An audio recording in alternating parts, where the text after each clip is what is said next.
Hello everybody, welcome back to another video with me, Adam, on Speedy Racing. So today it's a bit of a different video.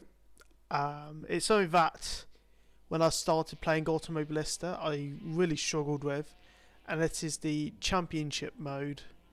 Now these aren't pre-made, well they are, but you can make custom championships that we'll be going into today. So first of all, on the main screen here you would enter from Steam onto here. You would enter championship mode, and unless you got any championships going on, you'd press new. Now these would be the championships we'll be looking at in a bit, but for people who don't want to go for the time, Razer have been actually really nice to us and has actually let us use preset ones. So I believe these are based on Formula 1 championships, so they got custom dates and forecast weather. And it's just literally as evil, so it's literally as easy as, let's say for example, we'll go on to this one here, choose a vehicle and going on and pressing start. Now the downside to this, you can't really change anything, you can't remove any races. This is so you have to do all of these races, and you can't change the point system as well, that I'll get into a bit. Now maximum opponents, it's basically default is I believe the max in the championship or max liveries, so you'll be able to see all of these liveries. You'll be able to see all of these liveries in the race as long as they don't exceed the 32 car max that Razer have in place at the moment. If you obviously change it, I don't think you can really this one, but if you change it for like multi-class, so thinking of international, there's like, you get so many options here. But anyway, let's get into the actual custom championship. So obviously I've done a couple of customs, so when the new hypercars and GT cars came out, I did championship with these and also with some of the classic F1 cars. Now obviously this one is going to be for the IndyCar Championship that I'm going to run over the next couple of weeks. Now first of all, go on to here, press one of the championships that have the blue customize word on. Then what we're going to do, except for choosing the car, because obviously this is not IndyCar, this is F3, we're going to press edit championship. Now this will bring us to a page looking like this. So we're going to go work from up to down. Going to press the name. Obviously you can change the name, so obviously I'm going to change it to Indy, like there, for IndyCar. Vehicle classes, so for it to be a single make, I would clear all, scroll down to the championship that I want to do and choose it, so IndyCar 2023, and press done. Now if you wanted it to be a multi-class championship, so let's say I want to do LMDH and GC racing, go down here, press LMDH, and then the other classes you want to be involved. So let's say I want to get all of these cars on here, but for this championship we're just doing IndyCar. So you'll see all the classes up here. Obviously we only have IndyCar there. Now when it comes to opponent number, and this is an absolute pain when it comes to it, it would say custom.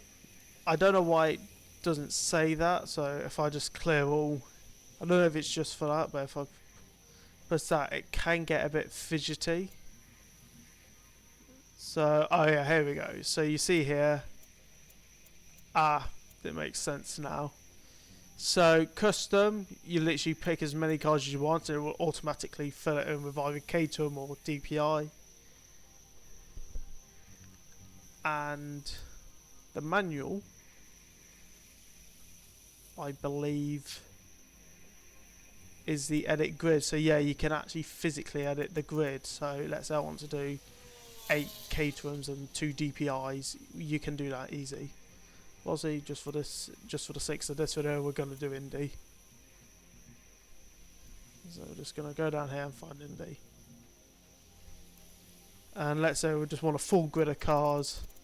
So we're gonna put it to max. Now, yeah, there's a limit of 31 AI cars in this game. As you can see here, you can see on a track, if we went to Interlagos by a chance, we'll be able to increase to the 32 car max or 31 AI car max. Score type, so that is the point system in the game. So this has been actually quite evolutionized over the last year or so with the recent 1.5.5 update, with a lot more varieties of point scoring. So I'll go through them basically. It's quick and simple. So these are the classic seeks. These are basically F1 ones. So these are kind of the new points scoring systems. I don't know when that was used. That's the points system that's used today. And this is what it used to be like back in the days. Stock cars, so these are brilliant stock cars. Endurance, the Endurance Brazilian, Porsche Cups, you get F3 Cups, get a bunch of Formula Ultimate. The difference between this and the top 10 scoring is that in this, if I don't press that, you can see you will get a point if you get the fastest lap of the race. So you can see it up here. So you see pole position, you get 0 points, fastest lap 0 points from own places, etc., etc. So you get, a lot of choices. Just trying to see here. So yeah, so you see all of these different varieties. Obviously, I could go for this all day, but I'm not, because I don't have the time. So we are going to go up and we're going to look Formula USA Gen 4. And that is the closest we can get, and you can see everyone practically gets a point. So we're going to choose that. Yeah, we'll choose that. So now, pit stop refueling. This is an important one for the likes of IndyCar and stuff. The reason why, and it's a mistake that a lot of people make when they start a new championship, is that once you press save and start, you cannot go back. You cannot change the races and stuff. You're stuck with what you got. So you got to make sure you get these settings right first time, or it's going to kind of ruin the whole experience.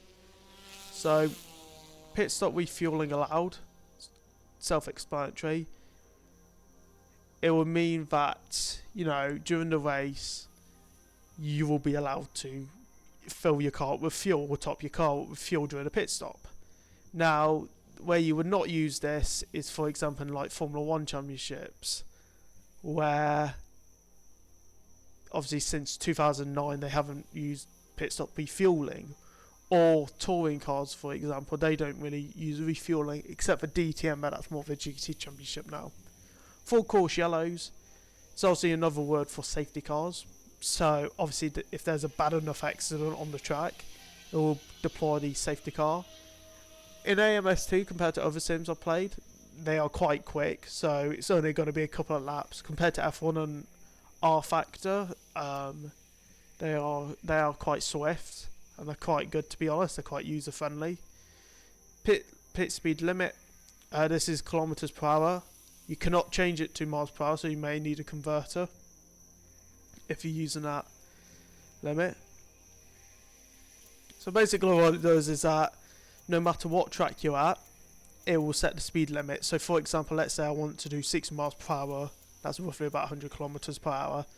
I'll change it. It will do it for all the circuits. And when I've entered the pits, I know the speed limit will be 6 miles per hour.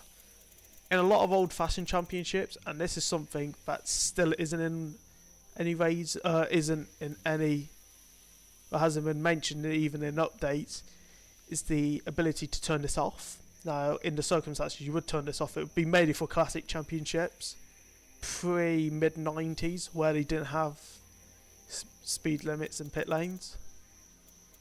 But unfortunately we do not have the option to turn it off, so we just crank it up to 200. That's roughly about 120 miles per hour, so it's the fastest we can actually go. Moving on, we're going to go onto the track. So obviously select the track, so you get to choose all of these tracks. So you can by location, so this will obviously be the track names. By country, obviously if I want to have an entirely American championship for IndyCar, I'll go through here, and you know, you got all of these courses: Long Beach, Road America, Watkins Glen, WWT, Worldwide Technology Centre, I think it's something like that. And then grade, obviously if you're familiar with F1, you see a lot of F1 tracks on there and a lot of Formula 1, so like Indianapolis, Hoef, Canada, Silverstone, so much. And then you kind of work your way down. Historic, you know, these are historic versions of track, so on and so forth. And yeah, you're back onto location. So obviously for this one, we're not going to do a complete championship today, but let's say do Fontana. Obviously there is a max. So for example, and I think I mentioned this at the start of the video, if I go to Cadwell Park, I know it won't hold 32 people, or drop Brands Hatch actually. I think that won't. Oh no, it does actually. I was quite surprised. But if I go to Cadwell Park here and find it, it's here somewhere. Cadwell, England. Go to Cadwell. Where is Cadwell? Here's Cadwell Park. Yeah, you know, I can't buff up the number, so keep that in mind. It'll do it with all races. It's a bummer, but there's some tracks that have restrictions. I think Imola's another funny one. Oh no, it isn't. But yeah. So if you actually press on the actual series, you'll come up with this menu. So basically, I'll go for this quickly. For practice, you got the duration, so half an hour. I will recommend, to get the most out of your experience, do half an hour at least. It gets you used to the track and stuff, and you'll be actually able to do a lot more. Weather forecasts, weather slots, how many weather slots you have. You get to choose all of this now, and I'll show you this in the race setting, but you can get forecasted weather, so that would mean that it would mimic the record back then, I think from 30 years back. And that'll be actually quite cool for some championships, and it's actually what the pre-setted championships are based off, I believe, especially the Formula 1s. Qualifying, exact same system, you know. I would recommend 20 minutes for, you know, practically all tracks. Longer tracks probably more. Private session though, it means something different. Now it does say up here if I just circle this, but for simpler explanation, it basically, I will still be on track, but it will not be visible. This will mean I'll always have this on in most cases, unless it's a really long track like Le Mans or the Nürburgring. It's only because you're going to get a mixed bag of AI cars. You're going to get ones that are going to be slower, and you don't really want them to impede your lap time, especially around places like Monaco. And obviously it is recommended, it says here, like for Super Pole and oval styled racing. And then you got race 1 and race 2. We're going to go on race 1 because I don't know how race 2 really works when it comes to grid size. It's the exact same. But obviously grids are different. So race 1. Oh yeah, just keep in mind, you know, you can either turn these on and off, so it's completely fine. So duration type, so there's time, obviously you got a 15-minute timer, and then laps. If you press on it, you'll be able to customize it. Same with time. If I press on that, be able to change it. Time plus 1 lap. So this will, what would basically mean is that once that 15 minutes is up, the lead driver, when he crosses line, will not finish the race. He'll have to do one more lap after the 15 minutes. Some championships will work with that. I think Le Mans works with that. I can't remember. I know some championships do. I think the touring cars may work with it when they have a timed race. So yeah, that's how it works. Date type. So you got current date. So it'll be today's date. So today's the 24th of June. Default date. It's whatever's. The default date is a pre-program date. So it says it here. And I think it's just the best date. So obviously because it's in Brazil, you're like a warmish date.